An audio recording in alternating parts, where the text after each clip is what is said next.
Hola, muy buenas tardes a toda la audiencia. Gracias nuevamente por acompañarnos una vez más en este ciclo de ganadería de precisión. Hoy tenemos el gusto y el placer de estar acompañados por Leticia Jansson, que nos acompaña. Hola Leticia, buenas tardes, ¿cómo estás?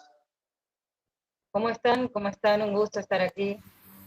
Bueno, perfecto, muchísimas gracias. Y también nos acompaña el médico veterinario Daniel Bovetti. Daniel, buenas tardes, ¿cómo estás? ¿Qué tal? Un gusto, buenas tardes para todos. Bueno, nada, muchísimas gracias, como decimos, a toda la audiencia, a todos los interesados. Les comentábamos, teníamos ya 148 inscritos que se habían sumado a esta dinámica. Obviamente vamos a estar retransmitiendo a través del canal de YouTube, donde después van a poder tener registro para seguir los contenidos. Y bueno, parece que ha generado mucha expectativa el título que habían decidido ponerle a la charla, ¿no? En el negocio de la producción de carne, ¿qué le dice el mostrador a la genética? ¿Nos pueden contar un poco, antes de arrancar con la charla, el porqué de este elemento disparador para contarle a la audiencia?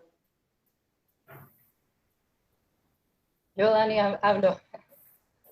Bueno, creo que es una falencia no ver el producto final, ¿no? Siempre hablamos de los animales, hablamos de la producción y nos olvidamos de qué es lo que estamos produciendo, básicamente lo que ofrecemos al mercado. Entonces, es cambiar el enfoque, es mirar desde otro lado la ganadería. Esa es la idea, básicamente. Bien, perfecto. Bueno, un desafío y, digamos, una dinámica disruptiva, ¿no? Daniel, ¿cuál es tu punto de vista? Sí, este punto de vista es compartido con el ingeniero Aníbal Pordomingo, por muchos de nosotros aquí conocidos, el cual Aníbal siempre tiene un pensamiento un poco más allá, una visión bien larga, a largo plazo y a su vez profunda. Y bueno, después de 3, 4 años de trabajo, de recolectar datos y medir sobre todo, Aníbal, en el intercambio que fue surgiendo, terminó siendo que se empezó a interesar más el tema por mirar al animal desde adentro, ¿no? Desde abajo del cuero. Entonces, bueno, de ahí lo que decía Leticia, es otra perspectiva de la producción, donde estamos llegando directamente al producto final y desde ahí ir desde atrás hacia adelante a la base de la producción. En realidad, Aníbal Pordomingo es un poco el disparador de todo esto. Bueno, perfecto. Lo tenemos como amigo. De hecho, estuvo abriendo el ciclo de ganadería de precisión Aníbal Pordomingo. Y esta es una tendencia que hoy vemos a nivel internacional, que en lengua inglesa hablan from farm to fork, ¿no? Desde la granja hasta el consumidor final, hasta el tenedor. Bueno, en este caso vamos a ver cómo desde la genética, desde la selección y desde la presión de selección que hacen desde la genética, cómo vemos los resultados en el RIND, en el rendimiento carnicero, tanto en... Vamos a hablar después, ¿no? Me imagino del rendimiento en la carcasa y de la calidad también de la carne que están produciendo, como decía Leticia, ¿no? El objetivo último de lo que se está trabajando. Así que, bueno, si les parece bien, y bueno, para seguir con la metodología habitual y contarle a la audiencia, vamos a tener una presentación a dos manos, ¿no? Por parte de Leticia y Daniel, ambos dos médicos veterinarios, productores, ganaderos, que nos van a contar cómo trabajan en este ciclo completo, cómo empezaron con esa dinámica. Así que vamos a tener una presentación. Después, si quieren, a través del chat nos pueden hacer llegar sus preguntas para que, una vez que termine la disertación de su parte, podamos intercambiar y trasladarles estas mismas preguntas. Así que, bueno, Leticia, Daniel, cuando ustedes quieran, vamos a poner ya su presentación para que puedan avanzar. Nosotros les acompañamos desde nuestro lugar. Ok, perfecto. Arrancamos entonces. Voy a borrar. Perfecto. Bueno, ahí tienen la presentación. Leticia, todo suyo, cuando quieran. Bueno, bueno, gracias, Íñigo. La verdad es que se hizo un poco complicado al final. Íñigo va a ir pasando las diapositivas a medida que yo vaya hablando, lo cual va a ser un poco extraño para mí, porque siempre las voy pasando yo y es bastante dinámica la presentación, pero me van a escuchar a cada rato que yo le diga a Íñigo que avance, porque va a ser la manera de presentarla. Bueno, como decíamos al principio, la idea es cambiar el enfoque, ¿no? Empezar a mirar desde la producción, desde la carne hacia atrás. Y esto viene un poco a colación porque la empresa en la que nosotros nos desarrollamos es una empresa que tiene 50 años de abastecimiento del mercado interno, o sea que tiene vasto conocimiento de lo que es la producción, lo que es sobre todo las medias reses colgadas en la cámara, y desde ahí hacia atrás es de donde se construyó la producción que hoy en día llevamos, ¿no? Hace aproximadamente 5 años hemos abierto una carnicería en un pueblo, en Ingeniero Luis, en la zona norte de La Pampa, donde hacemos, bueno, venta al público, y eso nos permite conocer mucho todo lo que es la demanda del consumidor, y también conocer qué es lo que pasa con las medias reses y con los animales, ¿no? Nosotros hacemos ciclo completo, hacemos cría, recría y engorde, y hacemos un seguimiento exhaustivo de lo que sucede desde, sobre todo el ciclo de engorde, hasta que llega el animal faenado y despostado a la carnicería. Y la verdad que es un mundo interesante, y el productor no lo conoce, básicamente no sabe bien qué es lo que sucede con su animal tranqueras afuera de su campo. Y esto de mirar desde adentro viene a colación también porque yo siempre me dediqué a lo que es reproducción, ¿no? Y como hice una capacitación en ecografía de carcasa, me dediqué más a mirar qué es lo que sucedía con el desarrollo de las carcasas durante el periodo de engorde y qué es lo que pasa en los despostes en la carnicería. Entonces, por eso es un poco el título, ¿no? Que le dice el mostrador a la genética. Avanzamos, Íñigo, con la próxima. Entonces avanzamos desde el producto terminado. ¿Qué información nos brinda? Solamente con observar una costeleta en una carnicería tenemos mucha información. Una más, Íñigo. Ahí aparece una flechita que es lo que nos indica la grasa dorsal. Una más. Esa grasa dorsal es el grado de engrasamiento, grado de terminación. Esa grasa, que tiene que ser aproximadamente 7 milímetros de un novillo terminado, con esa cantidad de grasa es suficiente para que la media tenga la cobertura de grasa necesaria para que no tenga pérdidas de agua por deshidratación, para que no haya contaminación bacteriana, para que no se ponga oscura. Entonces, pero con 7 milímetros de grasa es más que es suficiente, no se necesita más. Lo otro que está remarcado en negro, una más, es el área de ojo de bife, lo que nos da una precisión de la capacidad carnicera que tiene este animal, y la otra determinación que tenemos desde una costeleta es una más, y aparece la grasa intramuscular. De acuerdo a la cantidad de grasa intramuscular, un bife se considera lo que es la calidad de la carne, ¿no? En cuanto al sabor, la terneza, la jugosidad. Podemos comparar de sola observación, una más, Diego, y aparecen 2 fotos más, que son 2 fotos de 2 costeletas totalmente diferentes, ¿no? Una con una gran área de ojo de bife, la que está a la izquierda, y a la derecha una con una área de ojo de bife menor y con una gran cantidad de grasa. Esa vaquillona, perdón, tenía 13 milímetros de grasa, y se tiró de ese desposte aproximadamente 30 kilos de grasa de desposte de todo el animal. Imagínense que en una carnicería, cuando el carnicero baja las medias, paga por kilo de media, o sea que está pagando 700 pesos aproximadamente el kilo de la media, y si tiene que tirar 30 kilos, son 21.000 pesos que tira solamente de grasa. Entonces, porque esa grasa no la recupera como carne nunca, a no ser que puede utilizarla para otro producto, pero no como, él la bajó como carne. Entonces, es una pérdida enorme que se genera dentro de las carnicerías. Una más, Ñigo.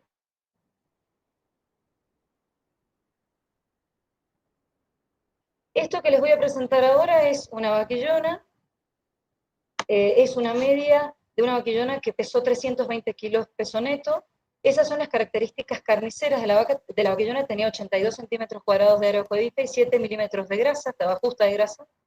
Si ven la margen izquierda arriba, todo ese volumen que se ve es la nalga. Una más, Íñigo, y aparece el corte de la nalga en el desposte en la carnicería. Aparece una más. No me aparecen las fotos de la nalga y la cuadrada. A ver. No aparece, algo está pasando. No están las fotos. No aparece la foto de la nalga, no sé qué está pasando. Bueno, en la nalga, la foto que estaba al costado de la nalga es solamente la nalga separada y pesa 5 kilos 300. El cuadril de esta media pesó 2 kilos 600 y la cuadrada 5 kilos 400. Si sumamos los 3 cortes, representan prácticamente el 18% de toda la carne puesta al mostrador. Para encontrar este volumen de nalga, tenemos que buscarlo en las carnicerías. Yo he recorrido varias, tanto en las ciudades como en los pueblos, y la realidad es que si uno busca en los promedios de las medias que encontramos, las nalgas de ese quilaje se encuentran en medias que pesan arriba de 125, 130 kilos. O sea, es muy notorio la diferencia que hay con animales con muy buena capacidad carnicera, la diferencia en los kilos de cortes, sobre todo en estos kilos de corte que son los más caros de la media res, ¿no? Avanzamos una más. Y esta información, justamente, es lo que sabe la industria. La industria, lo que más le importa es justamente esto, la conformación y el engrasamiento. Vamos una más, Diego. Y ahí aparecen las fotos de lo que estamos hablando.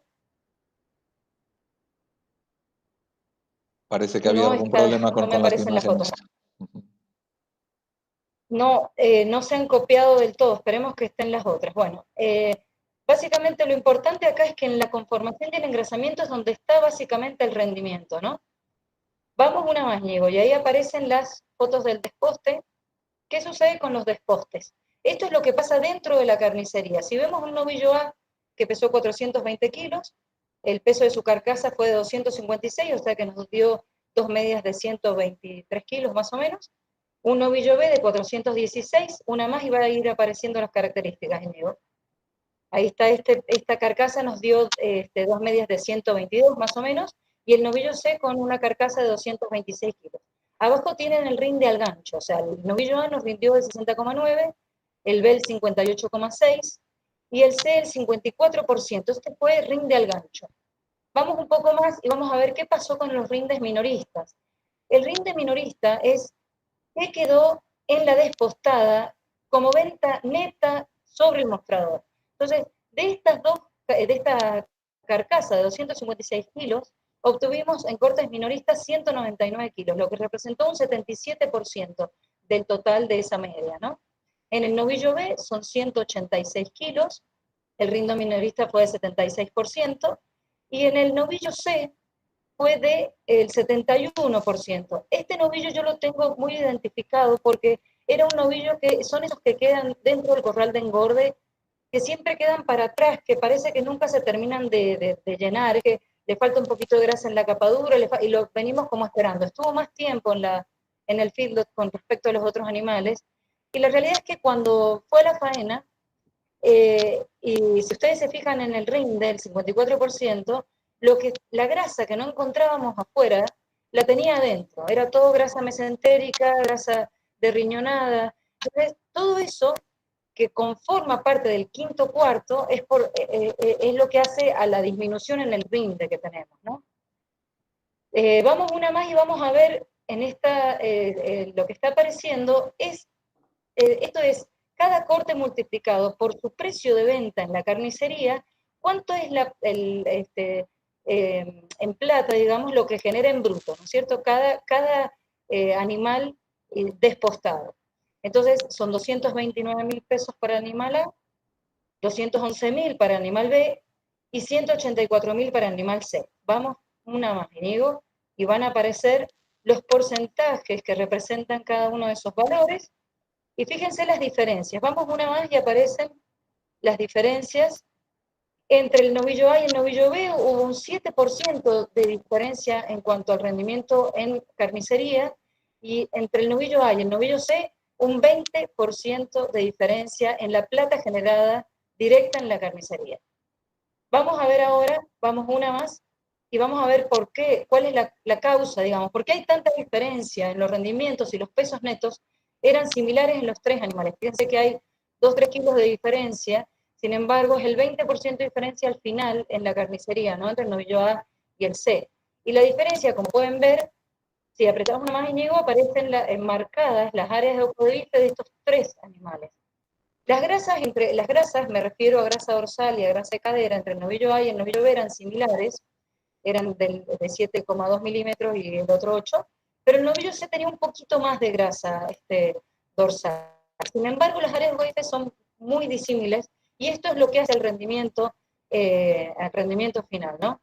Entonces, vamos una más y vamos a ver, hemos hecho un ejercicio de multiplicar qué pasaría si nosotros faenamos 40 novillos de tipo A, con 80 centímetros de área de ojo de bife, nos daría aproximadamente 9.166.000 pesos, generaría en la carnicería.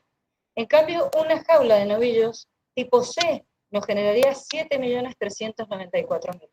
Vamos una más, Íñigo, y aparece la diferencia entre las dos jaulas, sería de 1.772.000, que representa el 19%, o sea que es más o menos el 20% del que hablamos desde el deporte.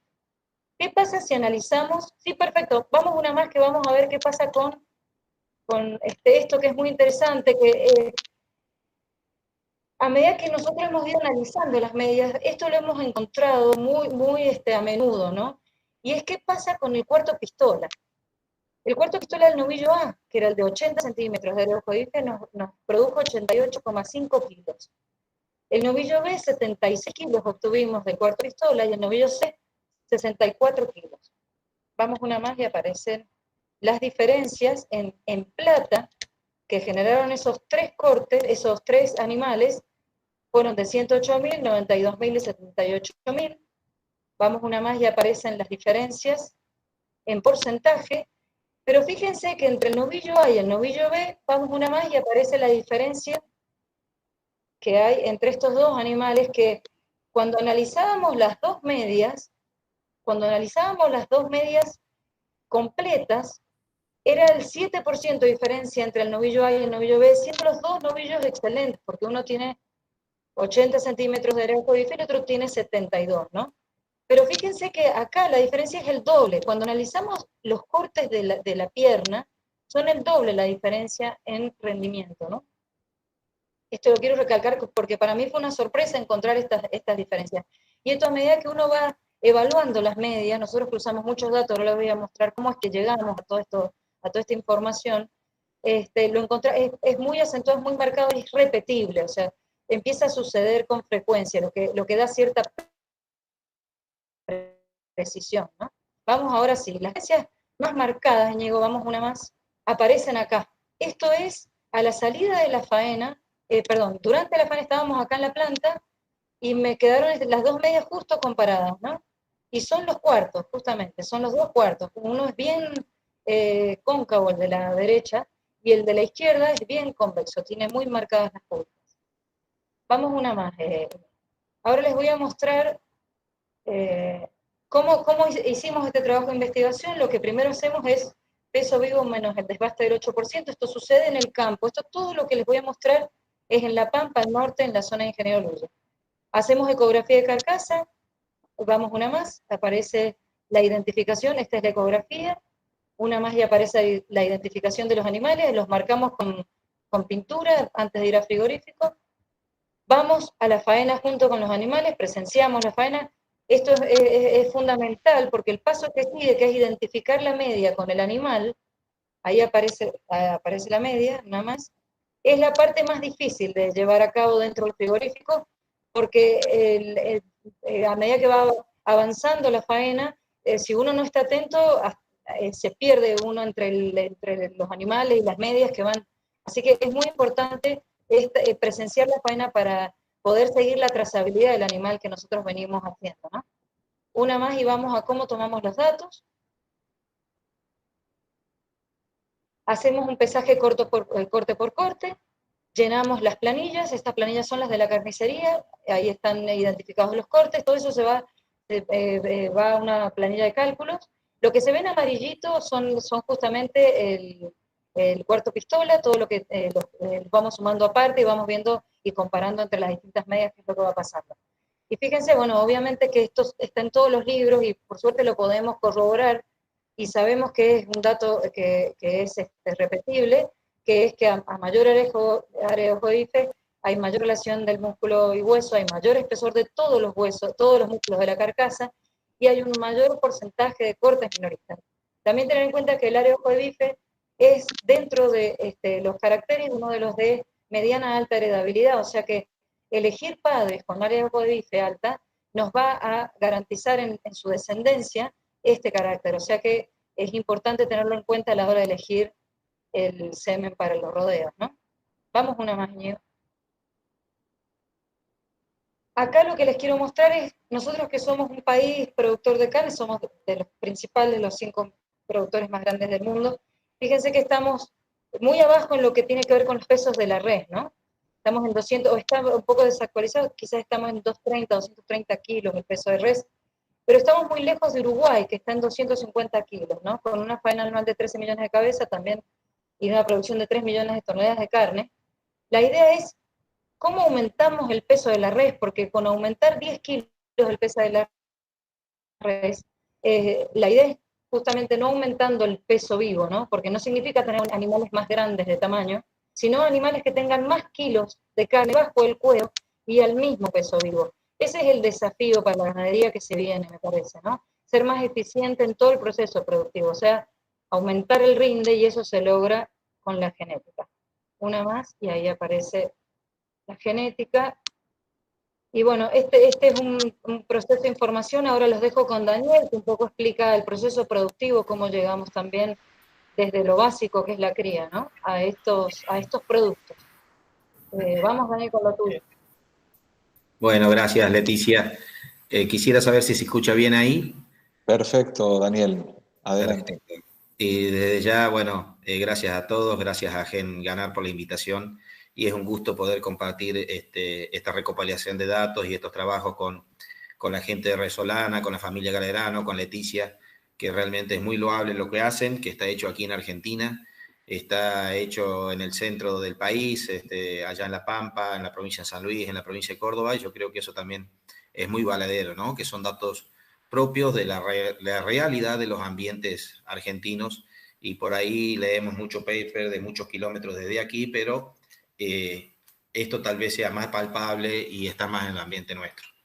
Todo lo que habló Leticia recién y lo que voy a desarrollar yo en breves minutos, medio que creo que todos los que estamos en esta audiencia vamos a compartir esta pirámide. Esta pirámide es algo para todos los ganaderos fundamental de la producción. Todo lo que dice Leticia y lo que vamos a compartir en un rato, un poquito más de información, no se llega a nada de eso si primero en la producción, en la base de esta pirámide está la concepción y la fertilidad, ¿no?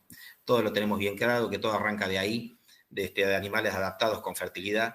Para eso, tanto la Tregua Santa Coloma como la Resolana estamos trabajando de una manera práctica sobre fertilidad, y les cuento así rápido, estamos con acortamiento de servicios en todos los rodeos. Estamos entre 60 y 65 días de servicio, sobre todo en los rodeos que producen, que su progenie van a ser reproductores. ¿Por qué? Porque ahí hacemos presión de una manera práctica sobre este carácter de la fertilidad que es tan importante. Siempre teniendo servicios cortos y lógicamente con objetivos de preñez del 90% o más en lo posible, pero la base sería esa, ¿no? Acortar los servicios, pero mantener los índices de preñez altos. Nosotros los hacemos eso por fertilidad, pero Aníbal Pordomingo tiene estudios de él y hay varios papers que también Aníbal ha recopilado del exterior, que hablan a su vez de los grandes beneficios que nos traen los animales cabeza de parición, que serían los nacidos del primer mes, y esto va muy asociado a la fertilidad, que son las vacas que primero se preñen.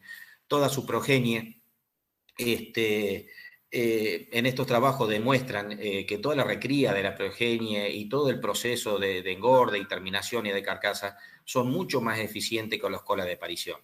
Entonces nosotros creemos en este punto de la fertilidad, en hacer hincapié en esto en todos los rodeos, ¿no? Desde los rodeos generales y sobre todo en los rodeos que a su vez van a ser progenie para reproductores. Obviamente, hablando de la facilidad de parto, no hay mucho para decir, sin eso no sigue la cadena, habilidad materna, destete normales, una recría que es muy importante y un desarrollo para todas las masas musculares que tiene que ser adecuada para llegar a esos datos que mostró Leticia. Lógicamente que después está la terminación, que puede ser en los distintos estímulos que tenemos en Argentina. Ahí llega la carcasa, y esa carcasa llega allá arriba casi a la punta de la pirámide, cuando estamos viendo la faena, y esa faena que va a la góndola, al mostrador. Y por último, y lo más importante también, como sería la base, que la fertilidad es un consumidor satisfecho. Entonces, dicho esto, creo que estamos todos de acuerdo con respecto a la base de todo rodeo. Vamos a entrar directamente a lo que es RFI, que para eso vamos a hablar un poquito. Quiero decir que nosotros hace unos años, hace 5 o 6 años, nos interesamos en este carácter. para adosarlo a todos los caracteres que veníamos trabajando dentro de la producción de limangus que tenemos.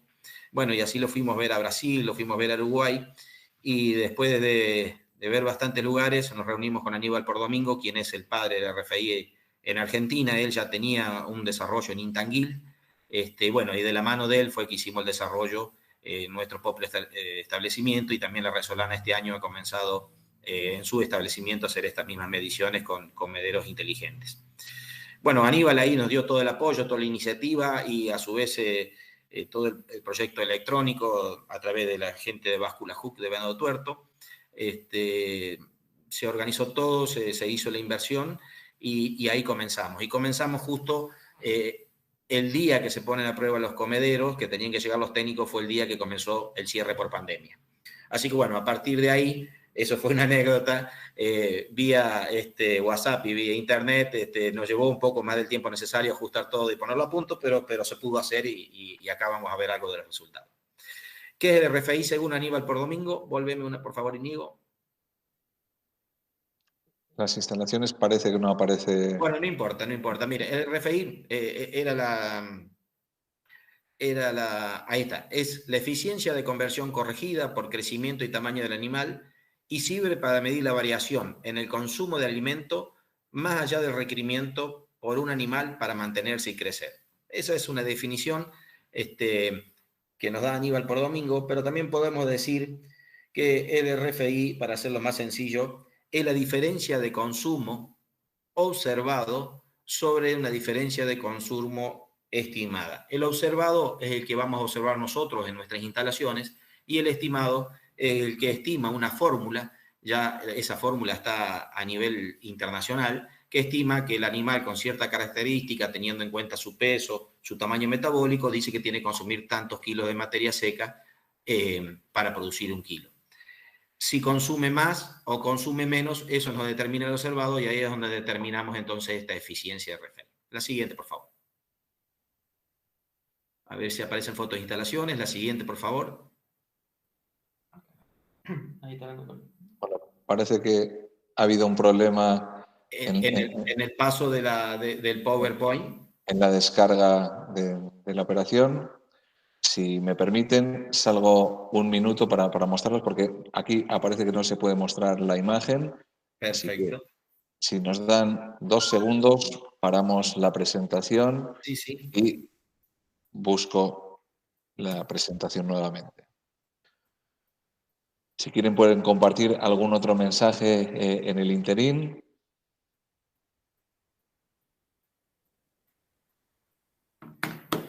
Sí, bien. La idea, en definitiva, de todo esto, ahí ya van a bajar seguramente las imágenes. Algún problema técnico a veces sucede. Por ahí serán las distancias, Íñigo. Íñigo está en Río Cuarto, Leticia está en San Juan, y yo estoy en Alejandro Roca, Córdoba.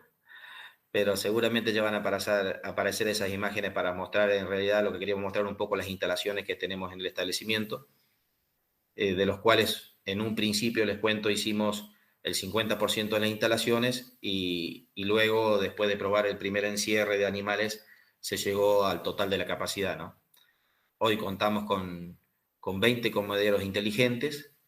Esos comederos inteligentes nos dan una capacidad para unos 160 o 180 animales de manera momentánea, o sea, en el mismo momento. Entonces eso, bueno, de acuerdo a la cantidad de ciclos que podemos hacer por año, si hacemos 3 ciclos por año, nos da una buena capacidad operativa, ¿no? Hasta el momento, en la Tregua Santa Coloma tenemos medido alrededor de 600 reproductores. Este año, terminando 2023, tendríamos que estar llegando a 800 animales medidos. Bueno, y esas mediciones y ese número que, como dije al principio, todo esto está dirigido y contemplado por Aníbal Pordomingo, ya nos da un N suficiente como para ir tomando un número estadístico e ir tomando alguna determinación sobre el tema. Bien.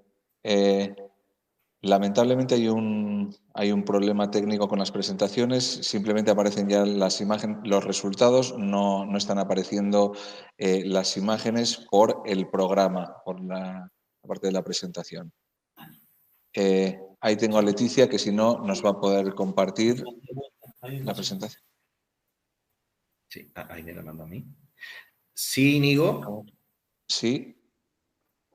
Hay una posibilidad La pasé por WhatsApp, a ver si llega, Íñigo. Te la pasé por WhatsApp. Capaz ahí se descarga mejor. Perfecto. Bueno, muchísimas gracias. Ahí estamos con la descarga.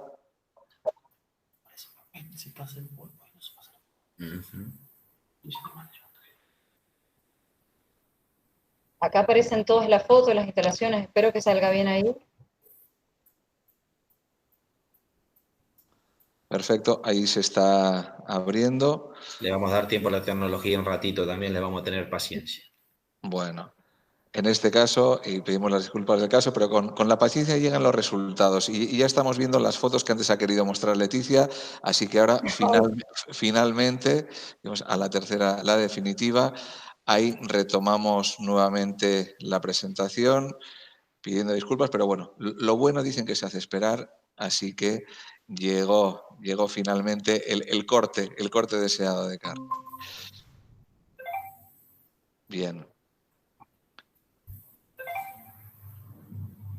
Bueno, acá estamos ya sobre la presentación. Bien, esta era la primera parte que nos había compartido Leticia. La pasamos, Íñigo, y llegamos hasta la parte de instalaciones. Aquí ya tienen todas las imágenes. Primero, mira. Ahora los podemos ver completamente, efectivamente, con los rendimientos. Y aquí tenemos la Ahí están las fotos que faltaban de la conformación y el engrasamiento. Así es.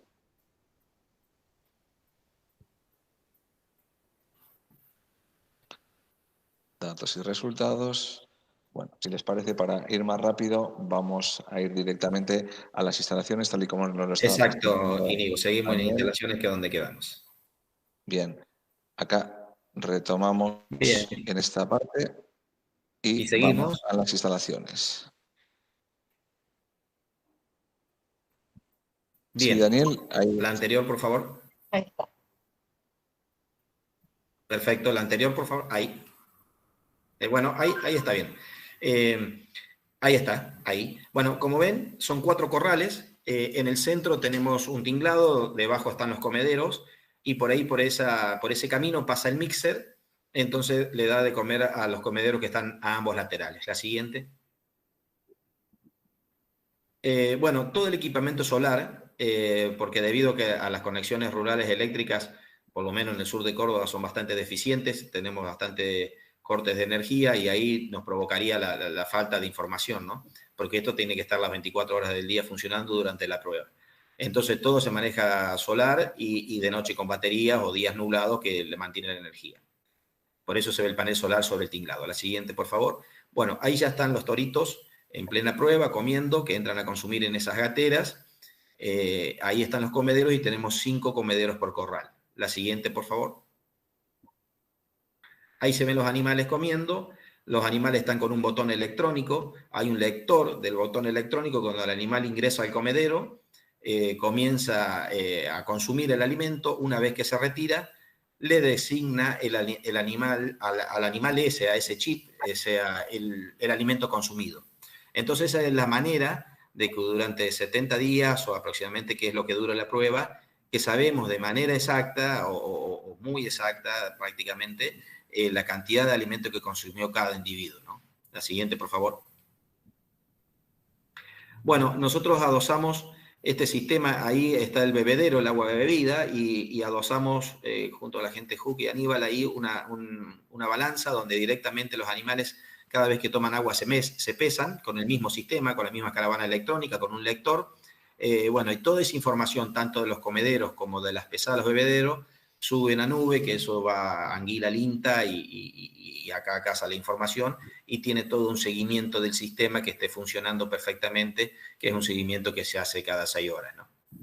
La siguiente.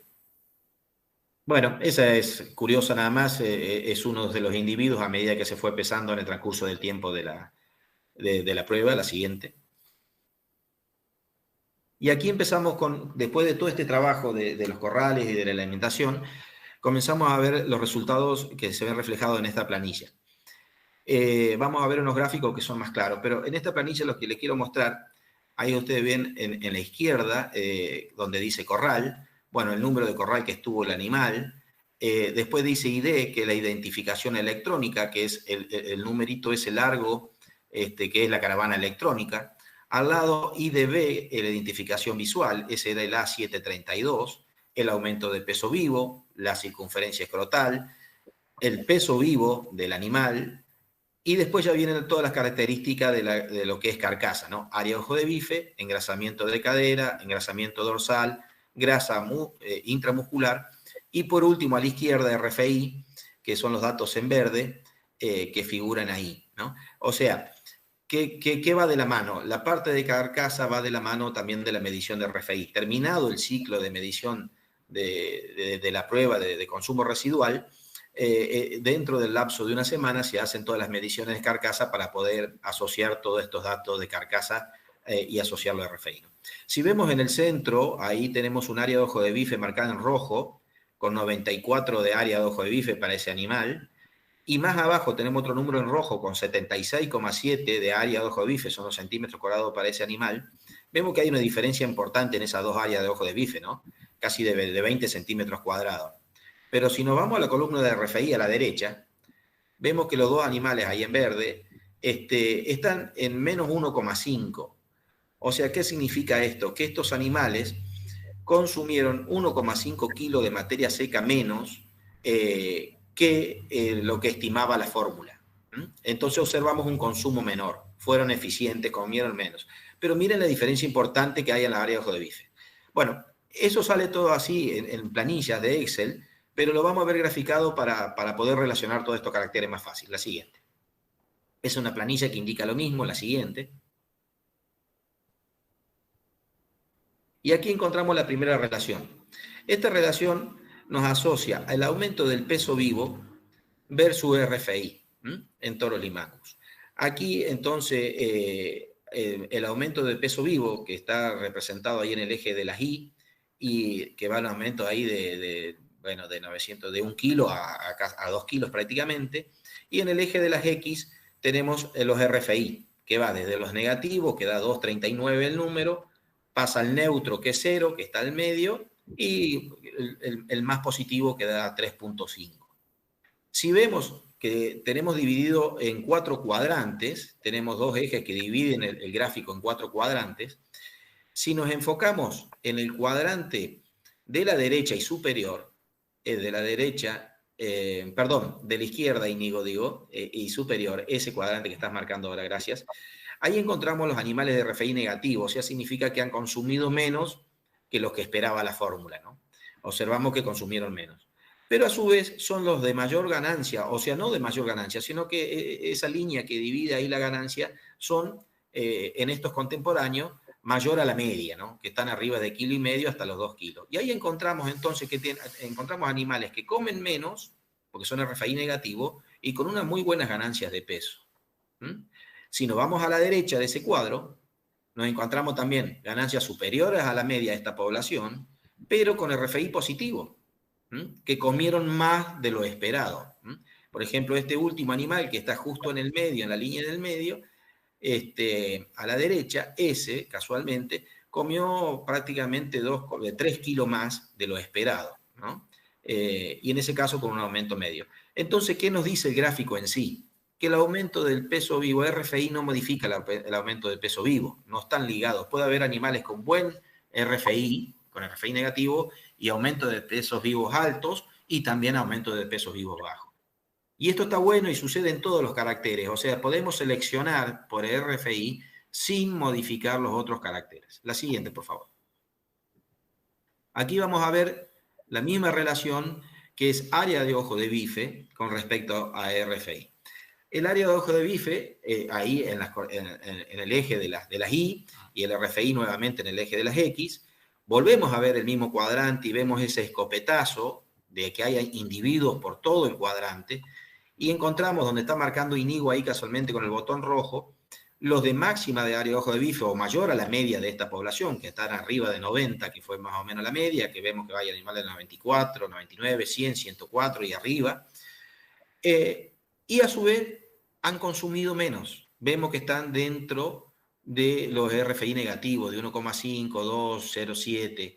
Entonces han sido animales en ese cuadrante, cada punto representa un individuo, que han consumido menos de lo esperado y a su vez ha tenido área de ojo de bife superior a la media. Y si vemos lo contrario, si queremos ver a la izquierda y a la derecha, perdón, a la derecha y abajo, encontramos los animales que fueron positivos, o sea, consumieron más de lo que esperábamos, y a su vez tienen área de ojo de bifes menores a la media. Otra vez lo mismo. En RFI podemos encontrar, y áreas de ojo de bife están disociados. Podemos encontrar muy buenas áreas con buenos RFI y podemos encontrar no tan buenos RFI también con buenas áreas. De nuevo, el concepto. Seleccionar por este carácter no los altera a los otros. Y eso es muy bueno en la selección. La siguiente. La relación, esta es, aquí ya no está RFI, sino que está grasa intramuscular y área ojo de bife. Tenemos en el eje de las Y, la grasa intramuscular, debajo en el eje de las X, la grasa intramuscular siempre en porcentaje, ¿no? Y en el eje de las X, las áreas de ojo de bife en centímetros cuadrados. Si observamos, ahí donde está el cursor rojo en este momento, en ese cuadrante a la derecha arriba, ahí encontramos las mayores áreas de ojo de bife y a su vez encontramos valores arriba de la media de grasa intramuscular para estos individuos contemporáneos. O sea que el área de ojo de bife no estaría afectando la grasa intramuscular. O sea que la grasa intramuscular, lo mismo que hoy en los otros gráficos, no porque haya un área de ojo de bife menor o mayor, va a haber mayor o menor área de ojo de bife. Son indistintos. Lo importante es que a través de todos estos datos, nosotros en la selección podemos encontrar los animales que deseamos después multiplicar para tener su progenie, ¿no? Cada cual verá cuál de estos animales del cuadrante a su explotación le sirve. La siguiente.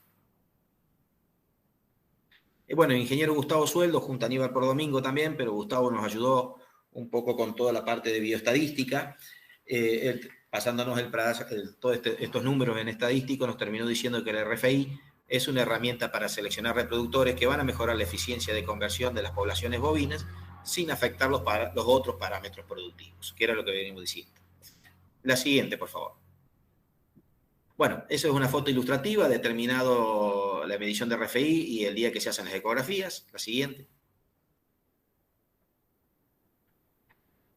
Ahí está. Bueno, esta es una planilla que hizo Aníbal por Domingo, que se le agradecemos mucho porque él recopila muchos datos, tiene muchos datos a nivel internacional. A todos lo conocemos, Aníbal, con su gorrito australiano, seguramente lo hemos visto más de uno en los campos, ese gorrito que tiene varias campañas ya, que algún día lo tendrá que cambiar. Pero la verdad que debajo de ese gorrito, en esa cabeza, hay un montón de cosas más que siempre nos hace pensar mucho y ver más allá. Y él quiso mirar esto debajo del cuero, entonces armó toda esta planilla que dice efecto de la muscularidad expresada en área de ojo de bife sobre el rendimiento carnicero y el RFI. En realidad esta planilla la vamos a ver en gráfico para hacerla un poquito más práctica, pero aquí están todos los datos de los gráficos que vamos a ver seguidamente, se originan de aquí, que es una recopilación de datos que hizo Aníbal de los trabajos de Leticia, de los RFI que ya fuimos juntando a través de estos últimos 2 o 3 años, y algo también de sus trabajos en el INTA de Anguil, ¿no? La siguiente, Aníbal. Toda esa planilla está representada en nuestros gráficos, pero ahí está toda la información para que ustedes después la puedan evaluar. Vamos a representar solamente ahí a Aníbal hizo un ejercicio con 2 animales. Tenemos el novillo A, el novillo B, el novillo C. En la columna, el peso vivo en el campo del novillo A, 450 kilos. El peso neto, ya hecho el desbaste del 8%, 414 kilos. Y después de la faena le dio un peso de res de 270 kilos. El novillo C, que lo tenemos a la derecha, 448 kilos y muy similar el peso, 412 kilos de peso desbastado y 235 kilos en la columna del peso de res. ahí ya establece los dos animales una diferencia del 15% en el peso de res. Y grabemos esto, que los dos animales arrancaron con el mismo peso vivo. Tengamos en cuenta esto. La siguiente, por favor. Esta prueba es importante que no nos perdamos con esto. Esta prueba está evaluada en los últimos 90 días, o sea, en el encierre para terminación. Entonces ahí a la derecha dice consumo de 90 días, novillo A 828 kilos y novillo C 828 kilos. Pero pongámonos en la cabeza que el ejercicio está hecho sobre los 90 días de terminación. No nos olvidemos de eso, que es muy importante para tener en cuenta los datos que siguen. Aquí vemos los consumos diarios fueron iguales para dos animales, la columna verde 9,2 kilos. El consumo del novillo A y novillo C por peso vivo, de materia seca por peso vivo, también fue similar, y la conversión para los dos animales, en este caso también fue similar de 6,81. Vamos a ir pasando rápido a modo de no ser aburrido. Volvemos a repetir, fueron 90 días de corral para los dos animales, para el novillo A y el novillo C. El peso de ingreso de los animales, el peso vivo inicial fue similar, 293, 291 kilos. Y los pesos de res de inicio, podemos decir que el animal A empezó con 170 kilos y el animal C con 163 kilos. Ese peso de res lo vamos a tener en cuenta para después, cuando tengamos el peso de res final a la faena, ver las diferencias. Pero bueno, seguimos.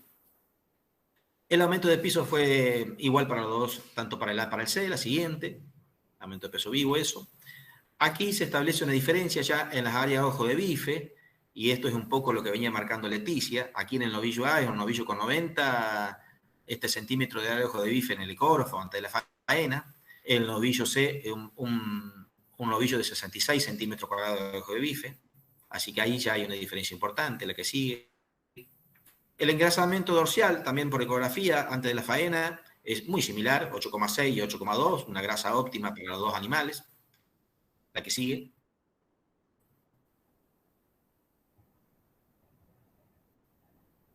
Ahí tenemos ya llegada a la faena, rendimiento al gancho. Aquí sí hay una diferencia importante. El animal A rinde un 65%, el animal C un 57%. La que sigue, por favor. Y acá donde entró a jugar ya más Aníbal, donde estamos yendo más a este famoso rinde minorista. ¿Qué es el rinde minorista? Lo voy a repetir, que se lo dijo Leticia. Es la carne ya puesta en el mostrador, en la góndola, limpia para la ama de casa, ¿no? Es la carne que ya se vende. Eso es el corte minorista, que le vamos a prestar atención, porque se establecen diferencias importantes al llegar a este punto. En este caso, el novillo A, de esa carne limpia ya puesta en mostrador, nos dio 218 kilos. Ajá. ¿Es nuestro eso? Se me cortó la... No, te escuchamos, Daniel. Puedes seguir, sí. Ah, me escuchan, pero se me cortó la imagen de la que estoy viendo. Se me cortó la imagen. Se ve que una baja de tensión o algo y no estoy viendo nada en la pantalla. Bueno, perfecto. Dani, es la diferencia el 23% de diferencia entre minorista. Perfecto. Me va pasando. Ahí estamos. Lo voy a seguir con un celular porque yo no veo nada en la pantalla de la computadora. Le pido disculpas. La diferencia ahí que nos está dando de 218 kilos y 177 kilos es de 23%. Ahora sí lo veo nuevamente. Entonces ahí hay una diferencia importante en cuanto a carne de venta al rendimiento minorista, ¿no? El rendimiento minorista del novillo A fue del 81% y el novillo C del 75%. La que sigue, por favor. Aquí tenemos los kilos ganados de res y cortes minoristas en estos 90 días de la prueba. El animal A ganó 100 kilos de res y el animal C ganó 72 kilos de res. Recordamos que con pesos iniciales, alimento igual. Y ahí tenemos un 38% de diferencia, y en la diferencia en kilos minoristas, el animal A produjo 80 kilos minoristas y el animal C casi 54 kilos. Hay una diferencia importante también de 50% de un animal a otro en el mismo periodo de producción de carne limpia, de carne de corte minorista, ¿no? Es muy importante ese número, ya lo vamos a poner el número más tarde. Lo que sigue, por favor. Y aquí se agregó otra cosa. Aquí se empieza a jugar RFI. Estos datos de consumo según RFI. Vemos que el novillo A, en la descripción abajo dice RFI menos 1,2 y el novillo C RFI más 1,2. Estos datos los tomó Aníbal del promedio que tenemos nosotros de todos los animales muestreados, o sea, de los más de 600 datos. Dentro de los negativos, la media de los negativos es 1,2. Por eso le asignó al novillo A esa media. Y ahí le da un consumo de materia seca con ese RFI negativo de 8 kilos por día.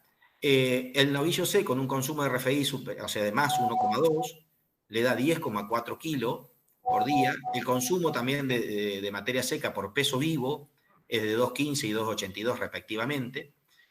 El índice de conversión, 5,9, casi 6 y 7,7 para el otro novillo, ¿no?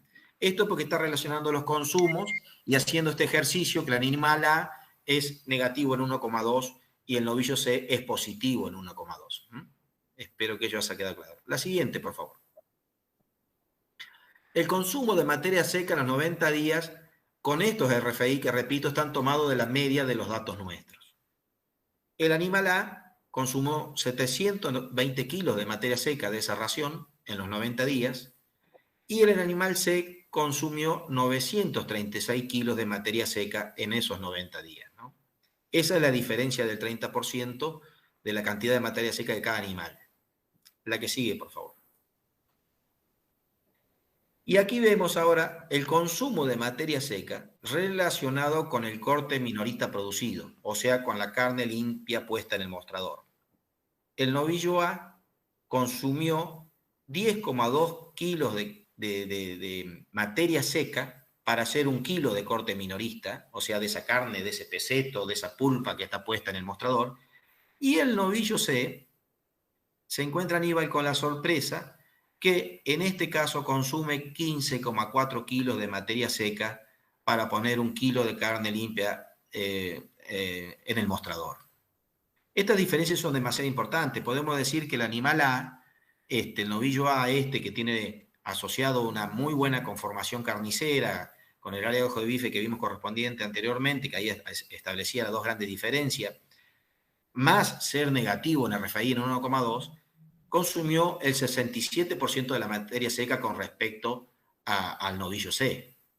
Una diferencia no menor si traducimos esto en la cantidad de animales que cualquier productor pueda tener, sean 10, 100, 1000, 2000, o llevémoslos a la faena diaria de un frigorífico de 500 a 1000 cabezas, ¿no? Este dato no es menor, consumir un 67% con respecto al otro, ¿no? Para producir un mismo kilo de corte minorista. La que sigue, por favor.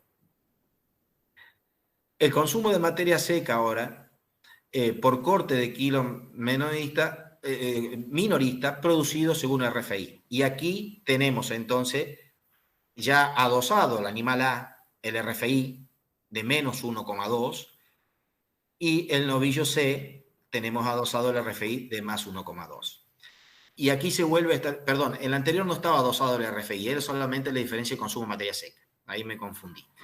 Pero en este sí está adosado, entonces vemos ahí la diferencia, que este animal de RFI negativo está consumiendo 9 kilos de materia seca para producir 1 kilo de corte minorista y el animal C está consumiendo 17,4 kilos para producir ese kilo de carne puesto en la media red. Esta evaluación que se hizo con estos animales, con datos reales, con las ecografías que desarrolla Leticia y ese ejercicio que realizó ahí Aníbal en esa planilla, nos está mostrando una foto real importante. Aquí nosotros, y ya termino con esto, en 3 minutos termino, Íñigo, si estamos bien con el tiempo. Estamos viendo una diferencia muy importante en la diferencia de consumo de materia seca para hacer 1 kilo de corte minorista. Esa diferencia tan importante nos indica a nosotros que vamos a estar gastando mucho menos insumos. Y hoy todos estamos preocupados, los productores ganaderos, a todo nivel del medio ambiente. Y hablaba Aníbal, fíjese lo que puede repercutir esto ambientalmente hablando, reducir el consumo de materia seca de esta manera. Es un dato para tenerlo en cuenta, es para seguirlo analizando, es para pensarlo. Estos son datos que existen acá en Argentina, sobre animales hechos de acá. Y esto es una foto que podemos decir de este trabajo de 2 o 3 años que se fue haciendo de recopilación de datos, pero lo más importante que de esta foto, poder tener animales tipo A o animales tipo C, seguramente en la Argentina hay una nube en el medio de un rango de animales que van del A al C. Posiblemente en Argentina, no lo sé, yo no lo tengo al dato, estemos más cerca del C que del A, pero lo importante es que los animales A existen y están hechos en Argentina y con los alimentos de Argentina. Entonces, esta foto que vemos hoy, después de este trabajo, tiene un pequeño detalle que todos los ganaderos sabemos, que todos los ganaderos, primero que son optimistas, así de nacimiento, porque si no, no se podría ser casi ganadero si no se es optimista, y a su vez todas estas visiones son a largo plazo. Tal vez llegar a estas dos realidades, la decisión se tome 3 o 4 años. El productor seguramente tomará con sus asesores la decisión de acuerdo a su ambiente, a la zona donde se encuentra en Argentina. Bueno, primero saber dónde estamos parados medianamente y después estas decisiones tal vez se toman parte por genética, ¿no? Que hay animales propensos que la genética a producir como el animal A y hay animales que también pueden producir como el animal C. Pero todas estas decisiones no se toman en los últimos 90 días cuando uno hace un encierre y cambia una dieta. Son decisiones que se toman con mucha anterioridad, son todas decisiones a largo plazo. Son todas decisiones que creo que van a repercutir mucho en el medio ambiente, en la eficiencia de la producción en el ciclo completo. Y yo creo que esto es lo importante, esa famosa palabrita eficiencia que a todos nos gusta hablar, se ve bien reflejada en estos dos casos de poblaciones de animales con las cuales podemos contar. Desde mi parte ya muchas gracias y bueno, Íñigo, nuevamente agradecerte, los dejo con la doctora Leticia que ella va a dar las conclusiones. Bueno, Dani, la verdad que ha estado medio entrecortado, no sé si habrá salido bien el audio, Íñigo. A Sí, mí sí, sí. por ahí se escucha ahora. Se escuchó perfecto a Daniel y a vos te escuchamos también, Leticia. Genial. Bueno, sí, es gratificante cuando uno trabaja, le pone todo el esfuerzo, llegar a conclusiones que uno ve que realmente pueden tener mucha repercusión, como dice Daniel. Las decisiones las toma el productor en una pajuela con lo que va a inseminar y eso se va a ver dentro de 3 años en una carnicería, ¿no? Pero me parece que el productor tiene que conocer más lo que hace en cuanto al producto final. Y no es solamente la cantidad de kilos que produce, sino también la calidad. Y el tema de los engrasamientos, yo lo he visto mucho en las carnicerías por donde he andado, la cantidad de grasa que se tira y que se termina desperdiciando. Y esos son kilos de maíz desaprovechados. Entonces, toda una cadena hacia atrás que me parece que hay que evaluar y para eso hay que empezar a medir. Por eso, a modo de conclusiones, ¿no? A modo de conclusiones hemos desarrollado esto con Daniel. Me parece que como primera premisa es trabajar con biotipos adaptados. Adaptados al ambiente que cada uno le toque producir. No es lo mismo producir en el norte que en el sur, por supuesto, por las condiciones climáticas y demás, ¿no? ¿Se escucha bien, Íñigo? Sí, te escuchamos. Sí. Bueno, como segunda conclusión, enfocarse en productos de calidad para los diferentes mercados. Hoy en día tenemos a China como gran demandante y esperamos que siga así. Los datos de carcasa y de RFI son de alta relevancia económica en el negocio.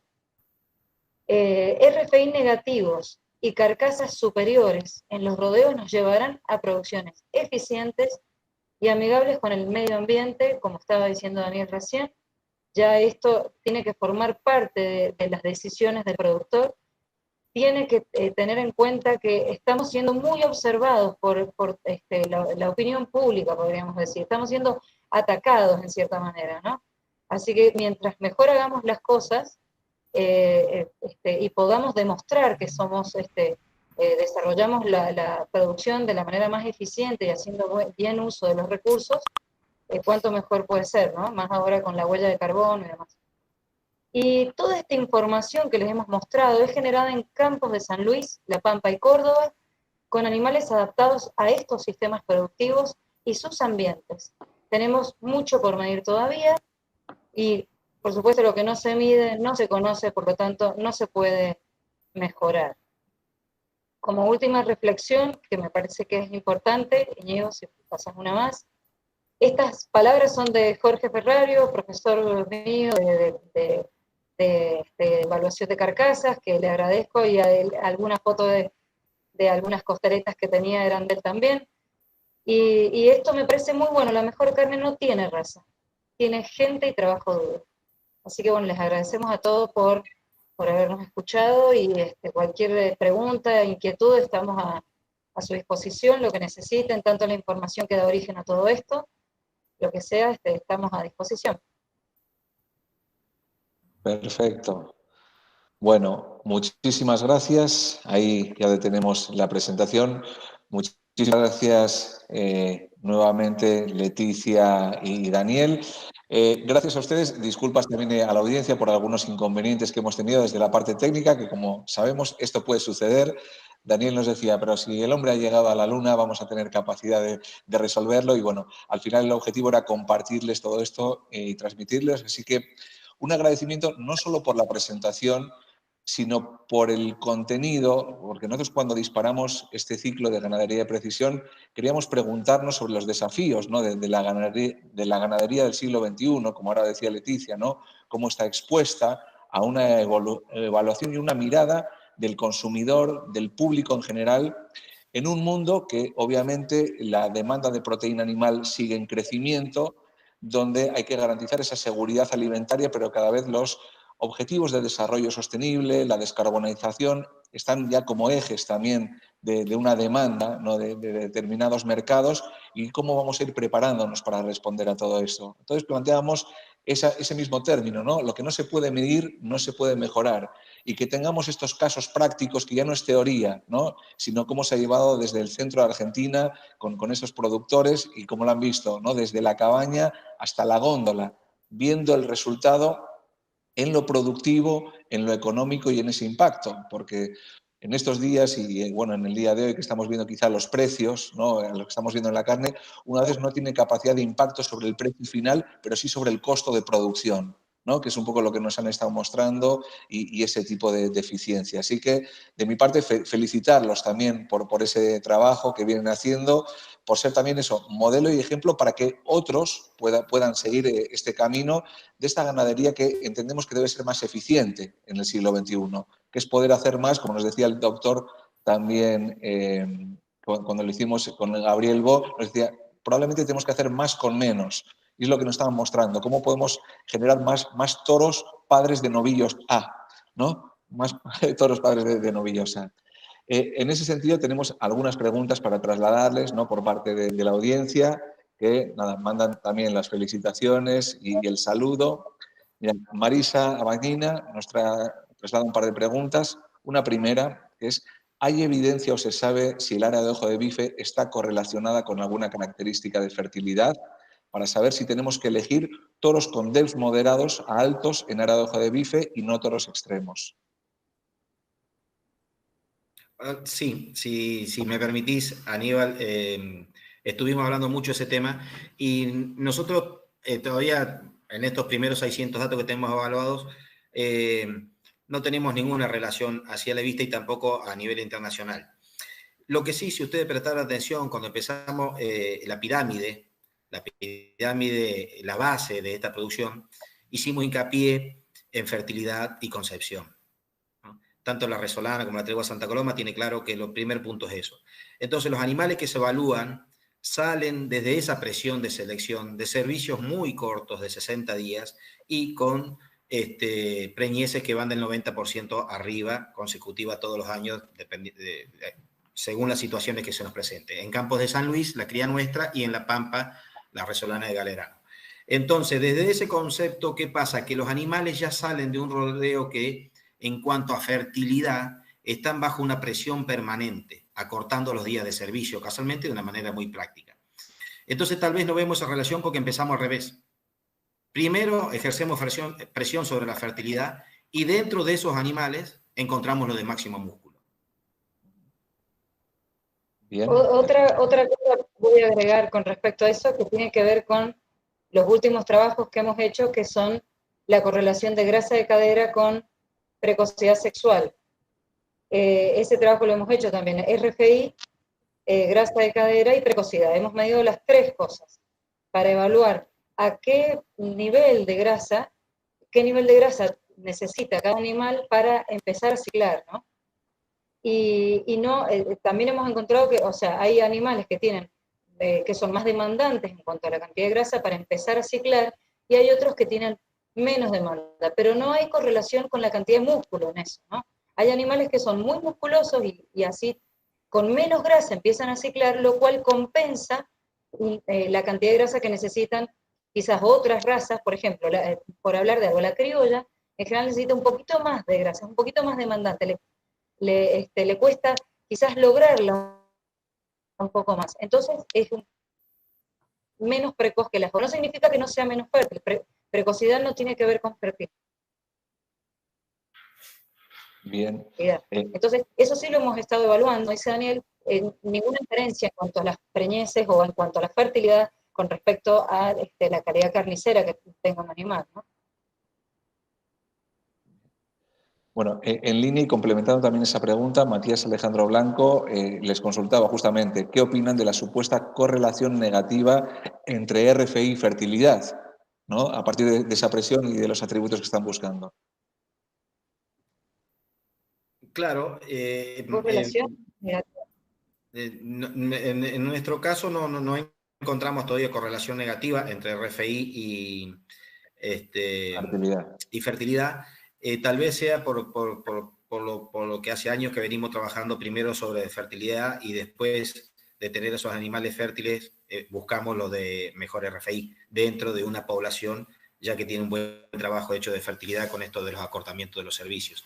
Aníbal tiene algo más de reportes internacionales a eso que tal vez podríamos preguntarle a él en algún momento, pero no sé si a nivel internacional, a nivel Uruguay, yo estuve viendo que ellos todavía no encontraron ninguna relación de animales de mejor RFI que tengan problemas con fertilidad. Pero Aníbal seguramente, yo no tengo bien precisa en este momento la información internacional. La información nuestra, que es muy nueva, que lleva recién 3 años, no encuentra todavía ninguna relación. Tal vez sea por esto que decimos que para nosotros lo primero es la fertilidad. Y a partir de consulto, Daniel, de esa presión de selección y ese objetivo de fertilidad, antes también mencionaba Leticia, ¿no? La alta heredabilidad de la característica del área de ojo de bife. También los genetistas nos lo están diciendo sobre el RFI, no sé si lo han podido ir midiendo, ¿no? en estos años, sobre esos 600 animales que han visto, la heredabilidad que tiene este DEP, en este caso, hacia la progenie.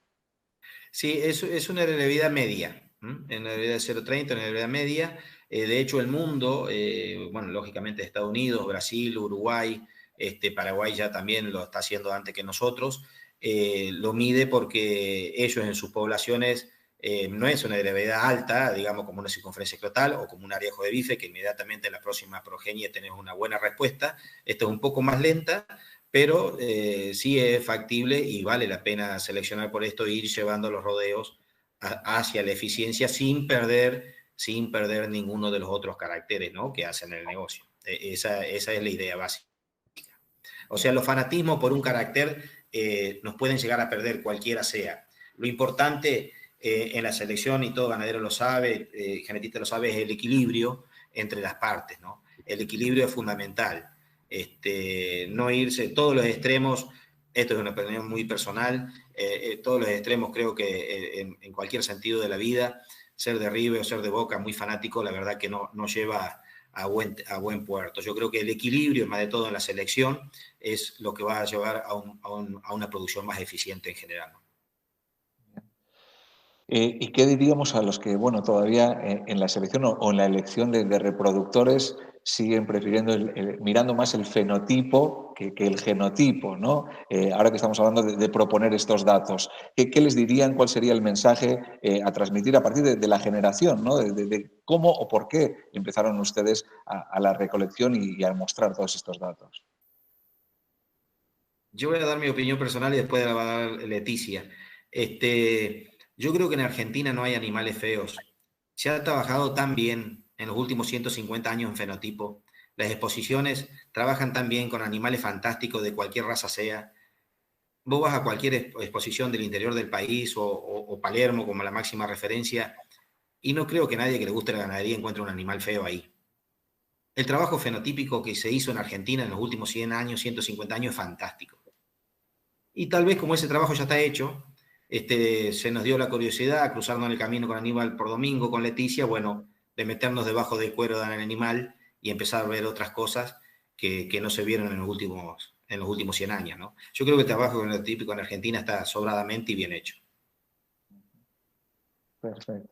Leticia. Bueno, me parece que el productor ha evolucionado muchísimo, ¿no? Por empezar con las técnicas de inseminación, con todo lo que ha ido incorporando en genética, se ha ayornado muchísimo, ha aprendido, ha hecho charlas de capacitación, y eso es fantástico, porque no es todas estas técnicas, toda esta tecnología fácil de aplicar, digamos, cada vez más simple, está ayudando muchísimo a ver todas estas cosas. Antes era más complejo hacer ecografías de carcasa. Son técnicas difíciles porque es difícil lograr una buena imagen. Sinceramente es difícil. Pero el equipamiento ha simplificado bastante lo que antes era mucho más complicado. Entonces se va haciendo más fácil de llegar a todos los sectores productivos. Entonces me parece bueno que el productor empiece a incorporar todo esto y también ser fiel a su sistema productivo, ¿no? Por ahí intenta copiar también de afuera estamos muy invadidos de otros sectores, de otras producciones o de otros ambientes y no se adaptan bien acá. Ver lo que tenemos nosotros que es fundamental y en base a eso empezar a mejorar. Eso me parece importante, ¿no? Bien, bien, bien, perfecto. Bueno, tenemos 2, 3 preguntas más todavía, simplemente para trasladarles. Marisa también nos consulta si la dieta cambia el resultado de RFI, es decir, si dietas energéticas con RFI bajo también se pueden correlacionar con RFIs bajos en animales pastoriles, ¿no? Sí, Nigo, mira, en cuanto a la dieta, es una pregunta muy común esta. No es una dieta energética, primero y principal, porque el objetivo aquí no es engordar un animal, sino que tenga un desarrollo normal. Es una dieta que no supera el 18% de grano. La dieta, lo que quiere ser una dieta de recría, en realidad lo que pretende siempre Aníbal con la dieta, que es quien dirige todo esto, es hacer una dieta fibrosa que se asemeje a una pastura muy bien balanceada y a su vez ese mínimo porcentaje de grano que tiene la dieta dentro de esa energía metabólica es solamente porque, como luego se hacen todos los análisis de carcasa, si un animal está predispuesto genéticamente a hacer grasa intramuscular o a hacer grasa dorsal, grasa cadera, que tenga lo mínimo para poder expresarse. Pero es una dieta totalmente fibrosa, o sea, no es una dieta energética, ¿no? Como primer plano. Lo que trata de imitar esta dieta es una pastura balanceada, ¿no? Y lo que sí, acá todavía no hay nada por hecho, es la primera foto, hay muy pocos animales en Argentina medidos, no tenemos datos, de hecho campos privados hay muy poquitos, Aníbal ha hecho algo en INTA Anguil, pero también lo paró todo lo que es pandemia, ese movimiento, entonces no tenemos datos. Lo que sí tiene mucho más datos es Uruguay, y ellos no han encontrado diferencia entre la dieta esta y después. Lo que sí hay una correlación, aparentemente, que sí que son más eficientes, por ejemplo, las madres a pastos. Pero en Argentina todavía no llegamos a eso, estamos en los primeros pasos. A nivel internacional, por lo que uno lee por ahí y lo que nos ha comentado Aníbal, es que Uruguay ya sí tiene más años de trabajo en esto y está encontrando que hay madres más eficientes a pastos teniendo en cuenta esta característica, ¿no? Sí, en ese sentido, por lo que Una estoy cosita entendiendo. antes, Diego, que me interesa añadir a lo que está diciendo Daniel, porque nosotros estamos atrasados en cuanto al RFI, en otros competidores nuestros, podríamos decir, tanto Brasil como Uruguay, están muy interiorizados y ya llevan muchos años de prueba. No sé por qué nosotros venimos atrasados en esto, siendo que tenemos excelente calidad de animales, ¿no? Deberíamos ir más rápido, me parece. Convocar a más gente a que mida y convocar a gente a que tenga en cuenta todos estos datos para ir mejorando. Bueno, en ese sentido y para el que le interese, si le gusta también, de hecho, habíamos tenido con la doctora María Isabel Pravia, que estuvo llevando las pruebas de QU justamente en Uruguay, de RFI, en un ciclo del año pasado, así que quienes estén interesados dentro del canal de YouTube, por supuesto, se pueden suscribir, pueden encontrar vídeos con esa presentación, con esa información que nos mencionan tanto Leticia como Daniel. Y bueno, creo que Leticia, esto es una invitación también a demostrar que es posible, que se está haciendo. Se ha mencionado también, bueno, Aníbal también nos consta que hay asociaciones ya de raza que están impulsando, ¿no?, el desarrollo y están generando esas pruebas. Obviamente sus reproductores, no sé si en su caso han sido exclusivamente también sobre toros machos o han empezado también a trabajar con la medición en hembras de RFI. Sí, mira, También. estamos trabajando sobre todo con machos, porque lógicamente es que más reproducción tiene, pero también estamos trabajando con hembras. En la medida que podemos y que los tiempos nos dan, y las instalaciones nos dan, vamos incorporando hembras también dentro del programa. Y siempre tener la palabra presente, equilibrio, eso es lo más importante, y dejar los fundamentalismos de cualquier carácter de lado y tratar de ser objetivos, ¿no? Eso es lo más importante. Como hemos dicho, lo que se puede medir se puede mejorar. Ahí está la objetividad, ¿no?, y la eficiencia. Bueno, Víctor Burgui nos pregunta que con respecto a criollo, creo, ¿cómo hacen con el rendimiento, ya que sus cuartos traseros no son convexos, sino descendidos, en cuanto a los cortes más caros? Lo que pasa es que los criollos no los hemos evaluado como hemos evaluado Claro, los otros. claro. Tendríamos que hacerlo.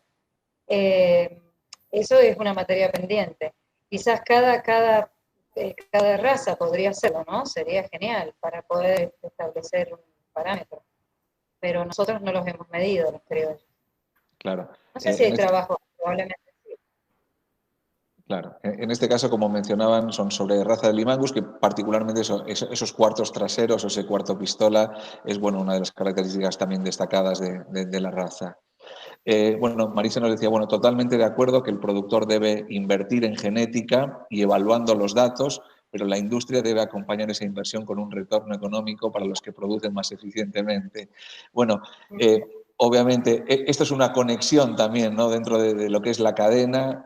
Vos, Leticia, mencionabas la importancia de la incorporación cada vez más de la tecnología. Obviamente esa tecnología también se mide, ¿no?, porque ese rendimiento de carcasa llega a la industria.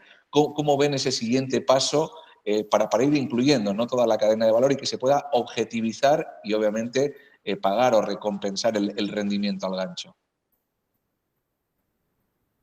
Y bueno, eso es una propuesta para la nueva tipificación de carnes que está. Lo que pasa es que no está, la resolución existe, pero todavía no está hecha norma, digamos, ¿no? Es optativa por ahora, pero yo calculo que va a llegar como ha llegado en todas partes del mundo. Se va a terminar pagando por arejo de bife, por terminación, se va a terminar pagando. Y cuando el productor quiera subirse, si no lo viene haciendo, le va a costar más. Y no es solamente por lo que se pague de más. Yo creo que estos animales, en general, el animal que tiene más capacidad carnicera termina siendo más eficiente, generalmente logra más kilos al destete también. Entonces prácticamente se paga solo, ¿no? Bien. Sí, yo creo, una pequeña opinión personal, en Argentina lo que tenemos es mucha variabilidad, ¿no?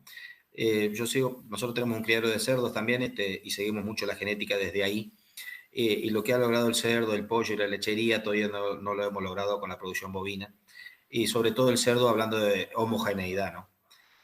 Cuando llega la faena usted de cerdos, bueno, todos al mismo día, todos iguales, eso es muy bueno. En Argentina, la gran variabilidad, desde los kilos de media res hasta la cantidad de categorías que tenemos, hace difícil. Usted entra a una sala de faena que Leticia entra seguido a la sala de faena, yo entro 4 o 5 veces por año, y tendrá que Luis Santa Coloma, que fue nuestro gran maestro y profesor, que siempre nos enseñaba algo, decía, todo ganadero tiene que ir a la faena para poder aprender de ganadería, y realmente es así.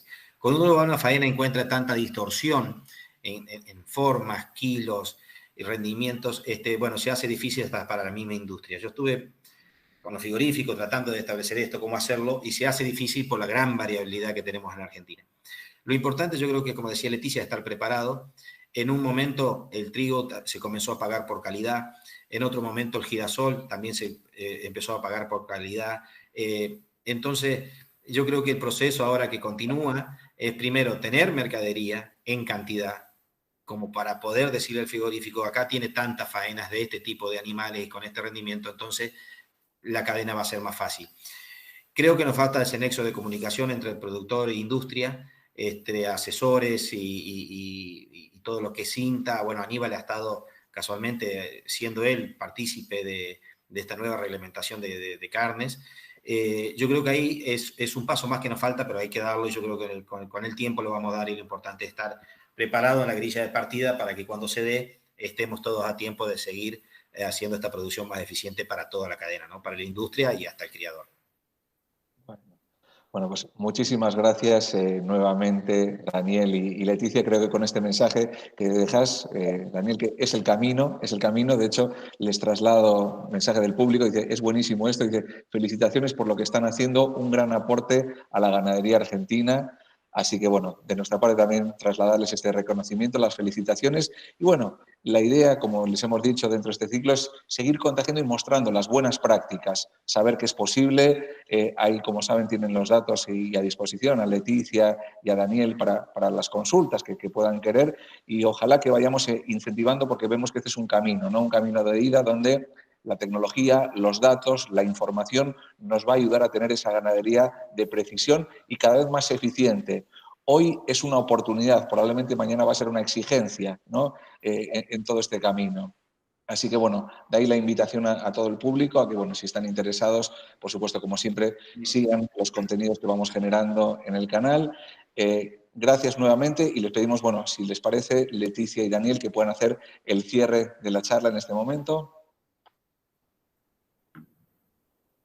Bueno, Dani, dale vos primero.